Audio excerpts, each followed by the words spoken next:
You are not waiting for God anymore.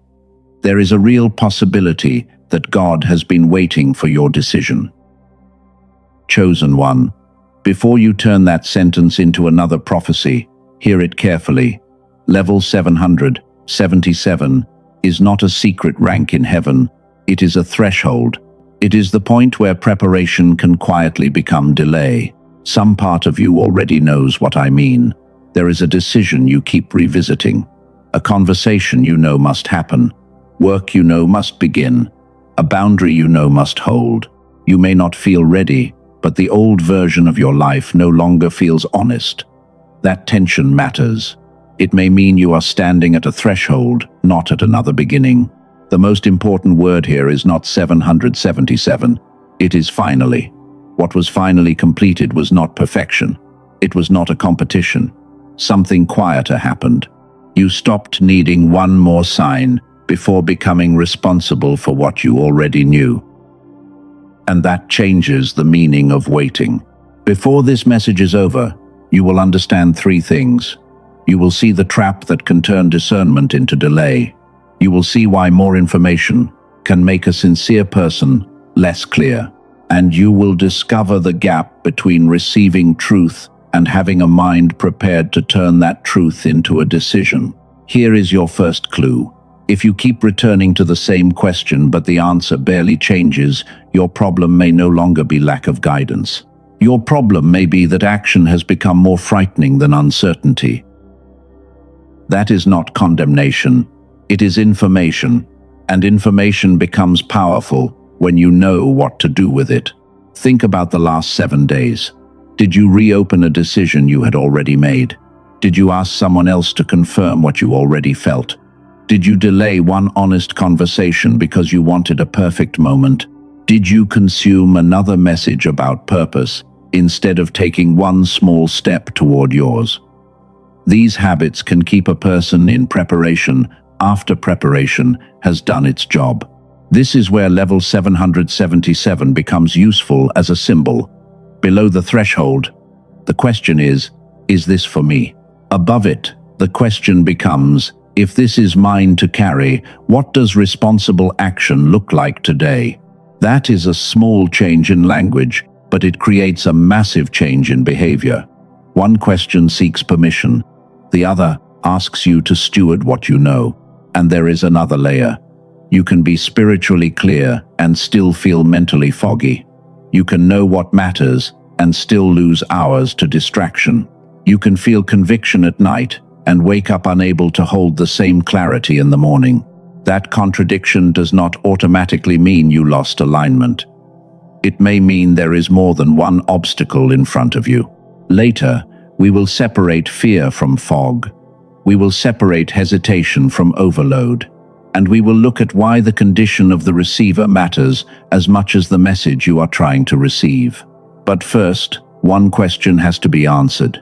When did discernment stop protecting you and start protecting your fear? If that question names something you have been living, mark this moment with, I hear the call. Use it as a line in the sand.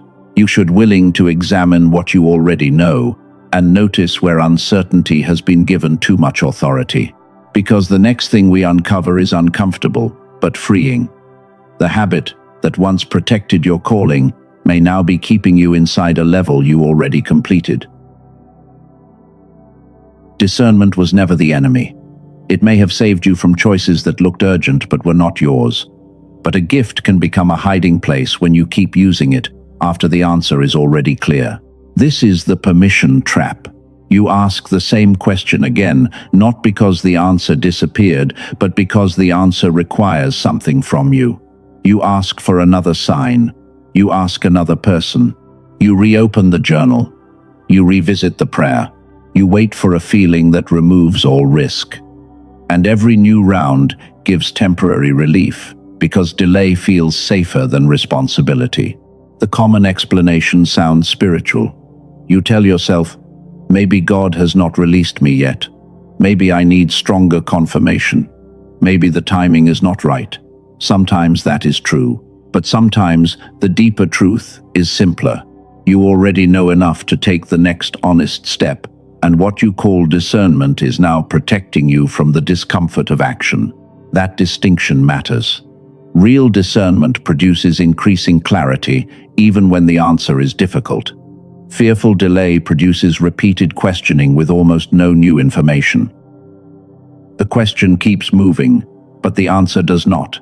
The mind stays busy, but life stays still. Use what I call the repetition test. Think of one decision you have revisited more than once. Ask yourself, has the answer changed, or has only my courage changed? Do I have new information, or am I asking the same question in a different emotional state? Is there a real obstacle, or am I waiting for certainty no decision can provide? Be careful here. This is not a command to rush. It is not permission to ignore wisdom. It is not proof that every strong feeling comes from God. If nothing material has changed, but you keep demanding a new answer, the issue may no longer be discernment. The issue may be your relationship with uncertainty. Chosen one. This is why some people remain in a season long after the lesson is obvious. They are sincere. They are careful. They do not want to force anything. But caution slowly becomes identity. They become the person who is always preparing, always checking, always almost ready. That pattern can survive for years. You may have heard many messages telling you that your time is coming. Maybe those words encouraged you. But there comes a point when encouragement has to become stewardship. A promise that never touches behavior becomes another beautiful thought. The question is no longer only, what is coming to me? The question becomes, what am I doing with what is already in my hands? That is the first real unlock. Level 777 begins when you stop outsourcing every next step to another sign. You do not become reckless, you become responsible. You notice what you know. You name what still needs evidence. Then you act only on the part that is clear enough to carry. If this names your pattern, say, I was always chosen.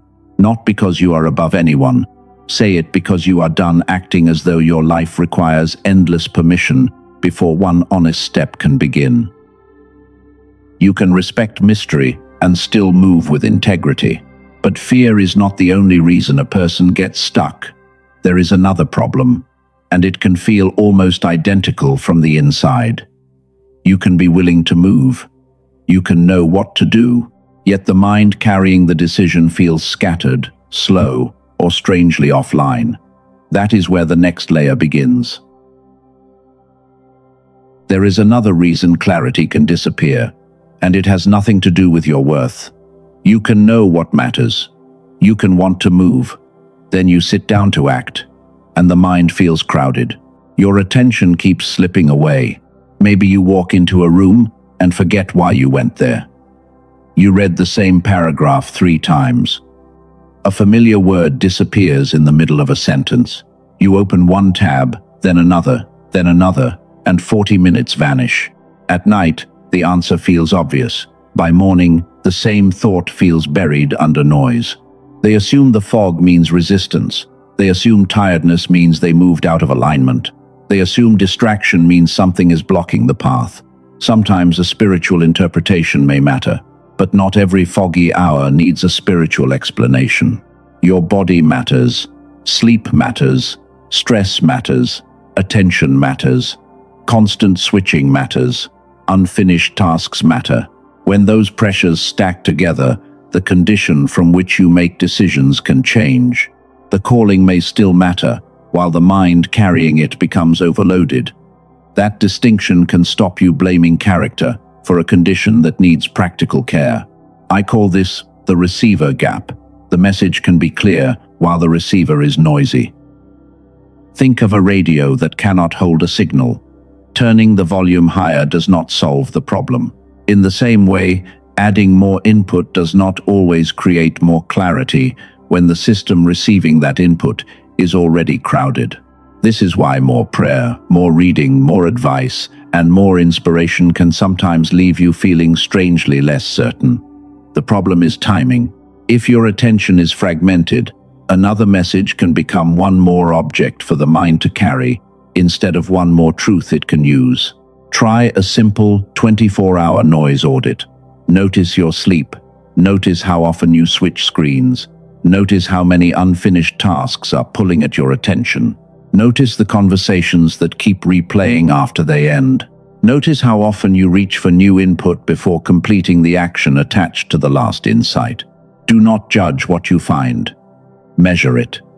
You are looking for patterns, not proof that something is wrong with you. If clarity improves after rest, fewer inputs, or one completed task, that tells you something useful. It means at least part of the problem may be practical, and practical problems deserve practical responses. Now, imagine another morning. You wake up, and you do not reach for your phone first.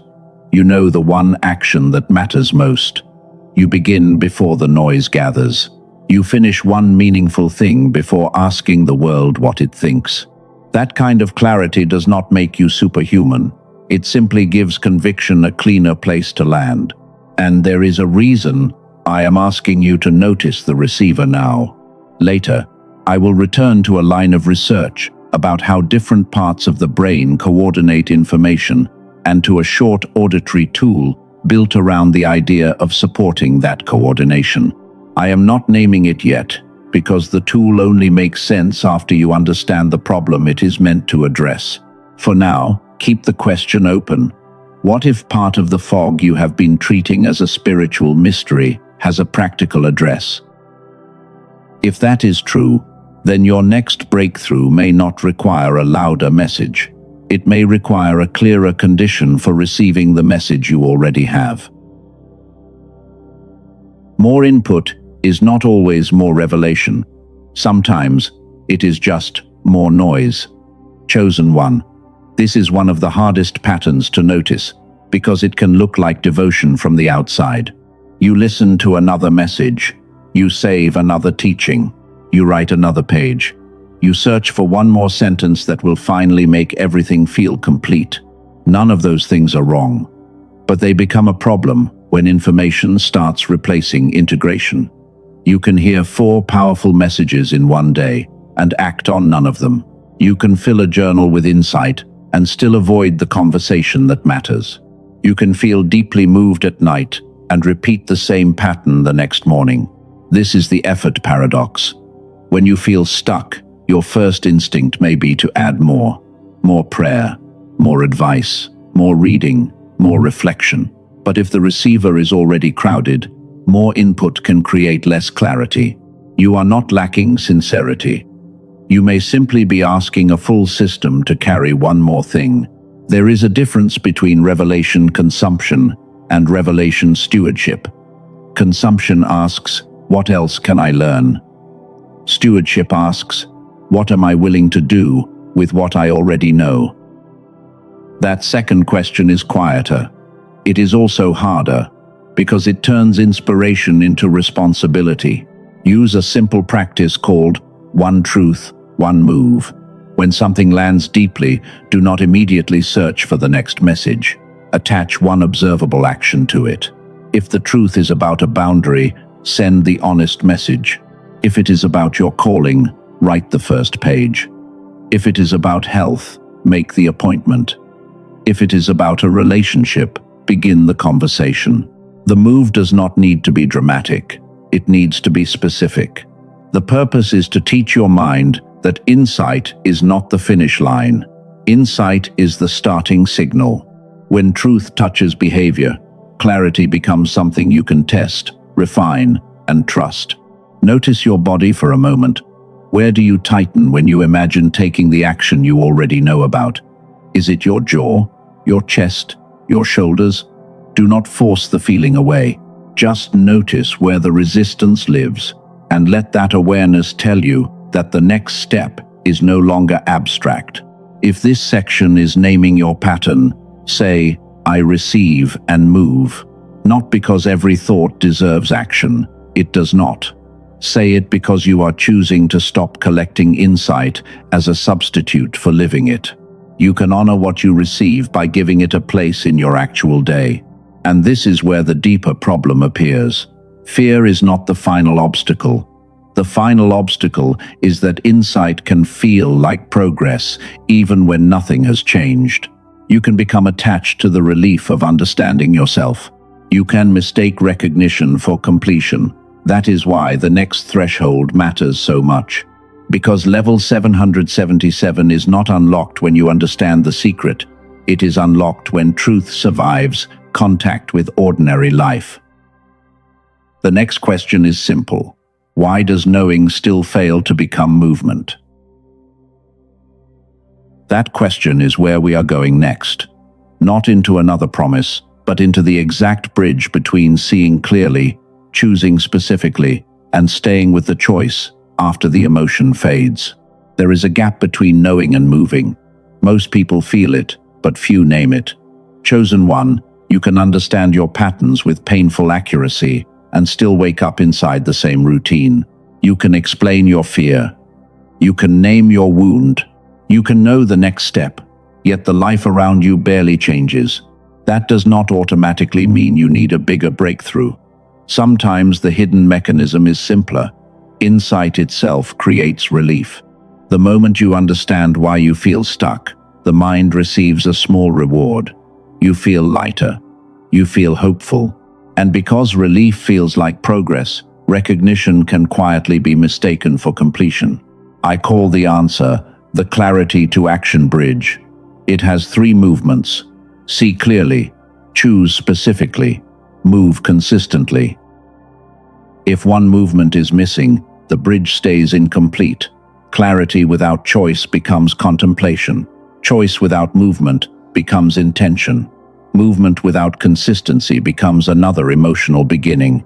See clearly means naming what is actually true without decorating it. Choose specifically means reducing that truth to one decision you can recognize in the real world. Move consistently means staying with the decision after the emotional charge of the revelation has faded. This is where many sincere people return to the old level. They feel powerful during the moment of insight, but ordinary life does not feel powerful. Tuesday morning arrives. The inbox is full. The house is noisy. The body is tired. The fear returns. And suddenly the truth that felt obvious begins to feel negotiable again. Here is the midpoint truth.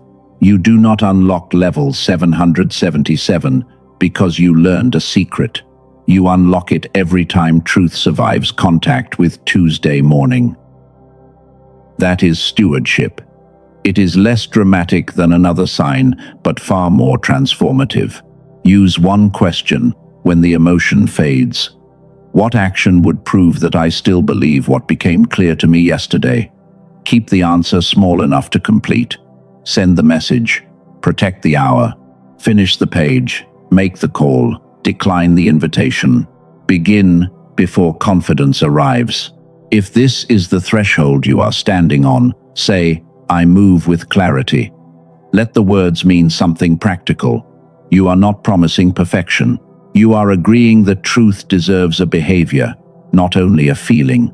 And now, the secondary thread closes. Maybe heaven is not holding you back. Maybe the pattern holding you back is the cycle of insight, relief, delay, and new insight. Once you see the cycle, you no longer have to call it destiny. You can interrupt it. But there is still one missing piece. Why does knowing all of this still fail to produce movement on certain days? Why can you be sincere, willing, and spiritually clear, yet feel as though the mind carrying the decision simply will not cooperate? Earlier, I asked you to notice the condition of the receiver. I told you we would return to the question of mental fog, fragmented attention, and the strange distance between conviction and execution. We are there now, because a solution only becomes useful when you understand the shape of the problem it is meant to address. You now understand the shape. The next layer is not about another spiritual title. It is about what happens when the message is clear, but the receiver is operating below the condition you need for steady action. Now the picture is complete enough to say this plainly. You do not need another badge. You need a condition that helps clarity survive long enough to become action. Level 777 is the movement from preparation to reception to stewardship. The person crossing it feels fear. They simply stop giving uncertainty the final vote. That is the why. The what is simple. You are learning to protect the condition from which you receive, choose, and follow through. The who is not a perfect person. It is someone willing to support clarity instead of endlessly feeding confusion. The clarity you received is real, but clarity that cannot survive the condition of the receiver remains only a beautiful idea. Earlier, I told you I would return to research about how the brain coordinates information. This is where that loop closes. Dr. Roger Sperry received the Nobel Prize in 1981 for work involving the functional specialization of the cerebral hemispheres. The product materials build from that foundation. They describe a goal of supporting hemisphere synchronization and what they call whole brain activation. That is their positioning, not a guarantee of spiritual, financial, or medical outcomes. The useful idea is simple. The condition of the mind matters when you are trying to notice, decide, and act. One woman from California described years of fog and emotional distance. Consistent use of the routine was followed by greater clarity and a renewed sense of connection. A man from Texas described work, family pressure, and a constantly crowded mind. His testimonial says, the fog he had treated as normal became less noticeable after consistent use. These are individual experiences, not guarantees. The tool is called the Genius Switch. According to its creators, it is an 8-minute targeted auditory sequence built around their neural sync technology. The routine is simple.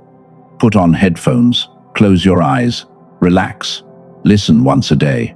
There is no requirement to add another long meditation practice or memorize a complicated method. The creators position it differently from generic audio tracks. The appeal is not more information. It is a low-friction routine aimed at the condition of the receiver. The Genius Switch is not for everyone. It is for the chosen one who has already done real inner work and is tired of treating fog like a character flaw. It is for the person who wants a practical routine that may support clarity without adding another hour of content to an already crowded day. According to the product materials, colleagues once framed the value as high as $500, while the listed offer was $49. The page described an additional reduction to $39. It also included 4 bonuses, lifetime digital access, and a money-back guarantee. Verify the exact terms on the page before deciding. The bonuses described include a guided visualization, a grocery shopping guide, a classic manifestation book, and a printable habits infographic. The real question is whether the core routine fits the problem you recognized. There is a cost to waiting, but not because God is threatening to remove something from you. Another week of replaying the same decision is still another week spent replaying it. If supporting clarity helps you act more consistently, that may be worth examining. Similar names and audio products may appear elsewhere. The product materials say their official page is the verified source for this version. If you want to examine what Dr. Daniel Barone and his team describe, use the link in the description or pinned comment, then read the details for yourself. If your spirit resonates with what has been described, check the mechanism, check the terms, check the guarantee. Let clarity, not pressure, make the choice. And remember this, a tool does not replace God. A tool does not replace obedience. It cannot surrender for you or choose for you. At most, it can support the condition from which you do those things. The deeper work still belongs to the life you are willing to live after the insight arrives. The sales conversation is over. Now return to the deeper current. The point was never to help you chase another solution. The point was to help you see that clarity has conditions, and stewardship begins when you stop pretending those conditions do not matter. Picture a different morning. You wake up and reach for nothing. No message, no feed, no outside voice. You sit for a moment and remember the one thing that matters most today. Then you begin before the noise gathers. You do not wait for inspiration. You let the first honest action create its own momentum. That is what life above the threshold looks like. It is not dramatic every day. It is often quiet. You answer the email you kept avoiding. You finish the task you kept reopening. You protect 1 hour from interruption. You make one decision without asking 5 people to bless it first. And something changes inside that simplicity. Your attention stops leaking into 10 directions. Your nervous system is not constantly negotiating with unfinished promises. You become easier to trust because your own word begins to mean something to you. Now imagine the same clarity entering your relationships. You listen without preparing your defense. You notice when fear is speaking, but you do not hand it the conversation. You ask the question that needs to be asked. You stop making silent agreements you secretly resent. You become more present because your mind is no longer fighting 20 invisible battles at once. This is not a promise that every relationship heals. It is not a promise that every opportunity becomes yours. It is a vision of capacity. When the receiver is clearer, you can notice more accurately, choose more deliberately, and respond with less panic. That alone can change the texture of an entire season. There is also a practical shift. You stop confusing fantasy with vision.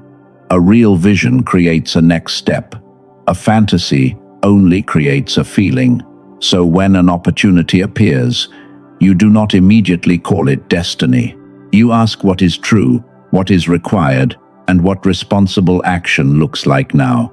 This is how the clarity to action bridge becomes a lifestyle.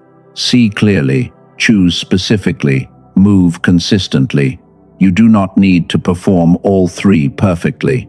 You simply stop abandoning the bridge every time emotion changes. And for the chosen one who felt something stir when the condition of the mind was mentioned earlier, the resource is still in the description and pinned comment. If it fits what you are facing, examine it carefully. If it does not, leave it. Clarity never needs pressure. Before this message closes, I want to give you one sentence to carry into every future season when you start wondering whether you need another sign. But first, you need to experience the threshold instead of only understanding it. Because knowing the doorway exists is not the same as walking through it. The final movement is not another explanation. It is a simple activation that turns the idea of level 777 into one decision, one action, and one honest 24-hour window. If it is safe for you to do so, close your eyes for a moment. Let your shoulders drop. Just notice that you are here, and that nothing is asking you to solve your entire life in the next minute. Picture 2 doors in front of you. The first door is preparation. Behind it are the lessons, the waiting, the healing, the questions, and the seasons that taught you how to listen. You do not need to hate that door. It served you. It formed parts of you that were not ready before. Now notice the second door. This one is stewardship. It does not glow. It does not shout. It is simply open. And that is what makes it frightening. There is only the quiet responsibility of choosing to move. You are standing between those doors. Behind you is what prepared you. In front of you is what requires you. The mistake would be turning around every 5 minutes to make sure the first door is really closed. You do not need to keep proving that preparation happened. Let one hand rest lightly on your chest if that feels natural. Feel the rise and fall beneath your palm. Then say this slowly inside yourself. I do not need perfect certainty to take an honest next step. Let the sentence land before you turn it into another idea. Now bring one decision to mind. Only one. Not your entire calling. Not the next 5 years. One decision that keeps returning because some part of you already knows it deserves movement. Ask the first question. What do I know for certain? Keep the answer plain.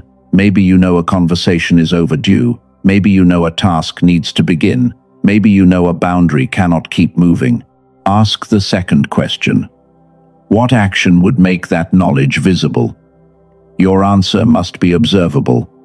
Send the message, write the page, make the appointment, protect the hour, decline the request, start the application, choose something that can actually be completed. Then ask the third question. Can I do that within the next 24 hours? If the answer is no, make the action smaller. The purpose is movement. This is your activation. One decision, one action, one 24-hour window. You are simply closing the distance between what you know and what your life shows. Notice what happens in your body when the action becomes specific. Resistance may rise. That does not automatically mean the action is wrong. Use wisdom, check the facts, and do not confuse discomfort with a divine stop sign. Now remember the question from the beginning. What did someone finally do? We are close to the answer, but do not rush it. First, understand this. The threshold was never about becoming fearless. It was about becoming trustworthy. With what became clear, you stopped demanding that tomorrow guarantee the outcome before today is allowed to contain one honest action. Keep the sentence from this moment. I do not need perfect certainty to take an honest next step. Carry it into the next morning, the next difficult conversation, and the next moment when your mind asks for another sign simply because action feels exposed. Chosen one, look back for a moment, not to return, to honor what brought you here. The waiting was not wasted. The seasons of caution may have protected you from choices you were not ready to carry. But preparation is a room, not a permanent address. There comes a moment when gratitude for the lesson has to become willingness to leave the classroom. So release the need to know everything. Release the demand to feel fearless.